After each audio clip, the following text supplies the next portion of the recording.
Now, recently there's been all these reports of vandalism and attacks on Tesla cars in the USA. There's been reports of cars being keyed, vandalized, defaced, even reports of arson and bomb threats on, Teslas and Tesla dealerships.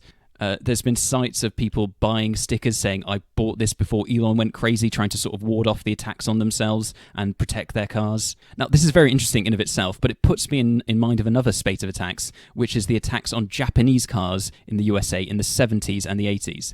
Now, this was the era of Japanese exports, Japanese dominance. Japan had been through their post-World War II recovery. Their industry was booming, and they were selling all sorts of things like stereos, etc. But in particular, cars. Imports exploded into the US, and Japanese cars, which were seen as sort of more affordable, more reliable, really started selling very well. And as a result, American jobs and American industry suffered.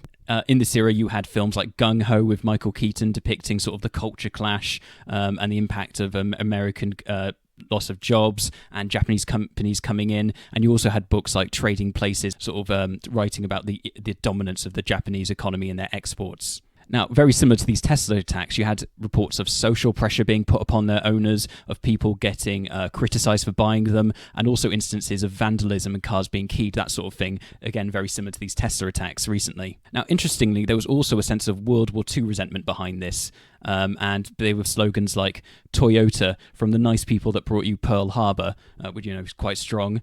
Now, a lot of this resentment seemed to come from people who were losing their jobs, and there were a lot of protests and demonstrations, for example, led by the American Auto Workers Association. So I thought it'd be interesting to look a bit more at these Japanese car attacks in the 70s and 80s and see how they're similar to the Tesla attacks now. Now, is there a racial element to the way these cars are being treated and sort of the general stigma of owning them? Well, in the case of Tesla, it's sort of a bit hard to see that. It seems more directed at sort of a political motivation that people are having criticism for buying Teslas, and there's these sort of vandalization attacks on them. It seems more directed at the fact that he's aligned with Trump and the resentment towards that they're now facing these attacks. Now, the closest thing I've seen is that there have been some tweets that I've noticed pointing out that Elon is perhaps hypocritical, given that he's from South Africa, he's an immigrant himself to America, and that he's aligned himself with Trump, who you'd say is sort of the more anti-immigration candidate and now president. So you'd see that from the sort of people who are more prone to resent Trump, those sort of criticisms, but I don't think that's necessarily tied to why this is happening. So I think that's really not a racially motivated thing. In the case of the Japanese cars, of course, you can see that there was all this post-World War II resentment happening years afterwards, but nonetheless, the resentment that America defeated Japan in World War II, and now suddenly their industry is suffering, and it's Japanese cars that are coming in and taking away American jobs and making American industry suffer. And there was slogans, like I say, directed at the people who bought these Japanese cars and the Japanese themselves, and a lot of additional resentment coming from American people suffering job loss as a result.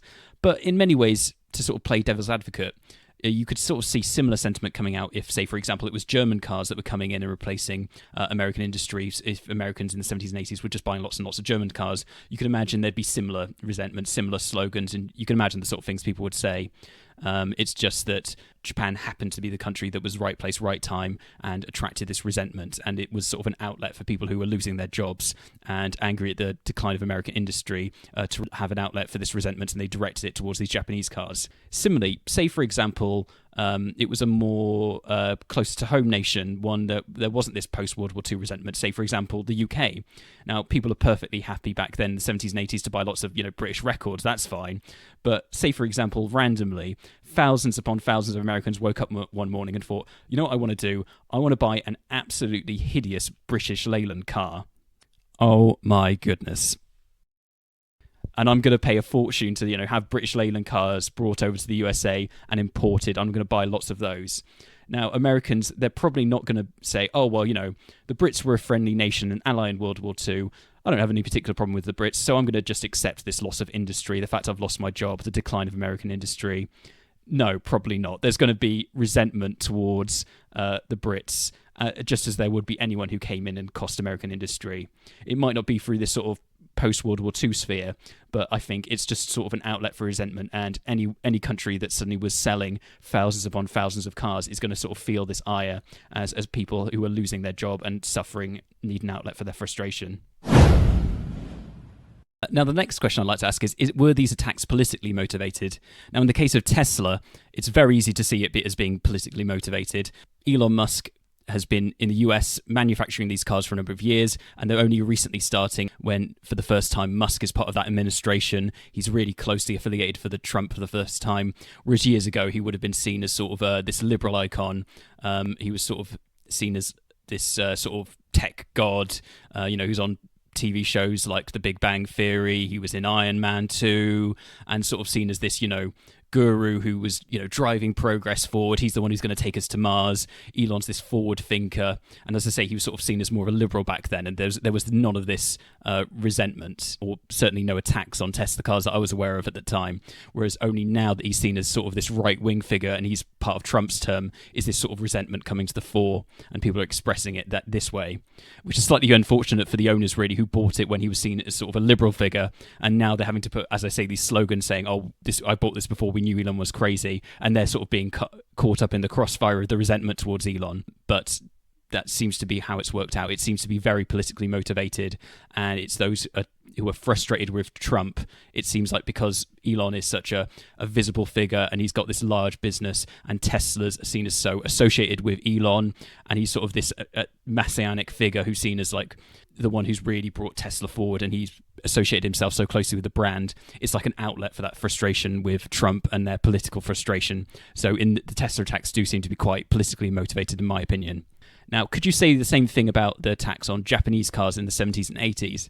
Well, certainly it's political. It's resentment at the loss of American jobs, and that loss of American industry had political consequences. You could see it in the support for Ross Perot, who was talking about the decline of American industry after this. And you could even draw a line, ironically, between these cars and the decline of American industry to the emergence of the MAGA movement and the support for Trump. And he's maybe sort of tapped into the frustration of sort of the loss of American industry and sort of the loss of jobs in the Midwest, places like Pennsylvania. And he sort of tapped into that sort of blue-collar frustration at loss of industry and that decline, which sort of happened around this time when in areas like Detroit, there was this loss of industry and jobs, and the Japanese came in and started selling instead. Now, ultimately, you could see this as political, like resentment towards Japan as a country is political, and the fact that perhaps the government wasn't doing enough to stop it. But really, it seems more of a general frustration at the loss of jobs. And I don't think it seems quite as polarized towards the owners of Japanese cars at the time. Now, it seems like anecdotally, people who owned Japanese cars in the 70s and 80s, they did face this pressure, social pressure, but I don't think you can quite cut it on these sort of clear Democrat-Republican lines in the same time.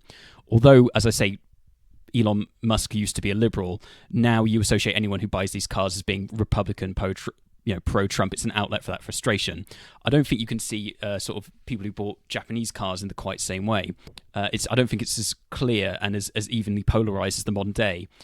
For example, you could make an argument that sort of buying American cars back then and refusing to buy a Japanese car is, yes, you could see it as patriotic, pro-American, and so you could see that as sort of Republican aligned.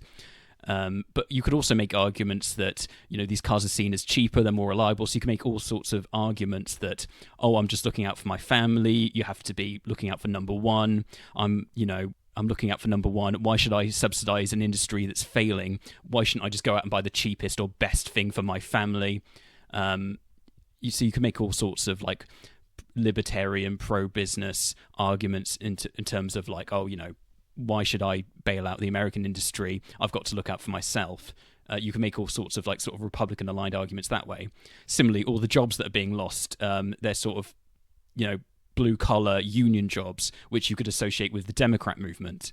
So I don't think there is this clear sort of left-right divide where you'd see people buying Japanese cars in the 70s and 80s as being pegged as just Republican or Democrat, the same way Tesla owners are now being sort of, pigeonholed that way. Thirdly, is there a social stigma to buying the car?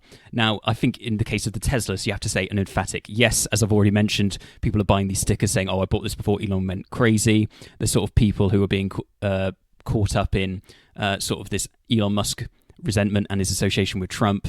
And you can imagine that as well as cars being keyed, people are being looked at sideways if they pull up in a brand new bought Tesla. Even people who bought them years ago are probably being judged for their ownership, and people are being I've seen like stickers being handed out on Tesla cars, encouraging people to sell them. And you can imagine there's all sorts of social stigma and pressure on this. Similar in the 70s and 80s, anecdotally, I've heard that, yes, there, as well as there being this vandalization of cars, people were being judged for it. And they, like I say, there was these slogans, these anti-Japanese slogans being put out, and pressure being also particularly put on people who bought them. So you could say very similar. Yes, there was. It's hard to sort of quantify without the social media that you have now and the sort of the tracking of sort of online feeling, but there seems to, anecdotally, back in the 70s and 80s, been very similar social stigma to what you're seeing to Tesla owners today. So generally, I'd say the two instances are quite similar. Although there's not this sort of racial element in the Tesla attacks, you can sort of see very clearly they're both sort of politically motivated to some extent. It seems a lot more politically motivated with the Tesla attacks in that it's such a polarized society in America now, the closer the results of the election, and it seems to be very closely tied to sort of anti-Republican, anti-Trump, and by extension anti-Musk sentiment. That's really seems to be what's driving these attacks, unlike the 70s and 80s attacks on Japanese cars. And with both cars, there seems to be a very clear social stigma. So the two instances in that extent do seem very similar.